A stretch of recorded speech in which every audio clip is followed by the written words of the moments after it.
సాక్షాత్తు పాండురంగడే ఒక భక్తుడి కోసం తన యొక్క కుటుంబ భారాన్ని పోషించాడు. ఒక భక్తురాలి కోసం స్వయంగా విషాన్నే తాగాడు పాండురంగడు. అటువంటి పాండురంగుని యొక్క మహాభక్తుల యొక్క చరిత్రలు, వారి జీవితంలో పాండురంగుడు చేసిన అద్భుతాల గురించి మన ఛానల్లో వివరించబోతున్నాం. ఆసక్తి గలవారు మన ఛానల్ను సబ్స్క్రైబ్ చేసుకొని పక్కనే ఉన్న గంట గుర్తును ఆన్ చేసుకోండి. అసలు పాండురంగని అవతారం ఎలా వచ్చింది అన్నది ఇప్పుడు తెలుసుకుందాం. పుండలీకుడు అనే వ్యక్తి వయసుడిగిన తమ తల్లిదండ్రులను గౌరవించకుండా హింసిస్తూ ఉండేవాడు.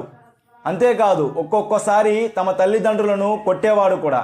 ఒకానొక సందర్భంలో కుక్కుట మహర్షి యొక్క మాటలు విని తన మనస్సును మార్చుకొని తల్లిదండ్రులే దైవంగా భావించి సేవలను చేయడం కొనసాగిస్తాడు.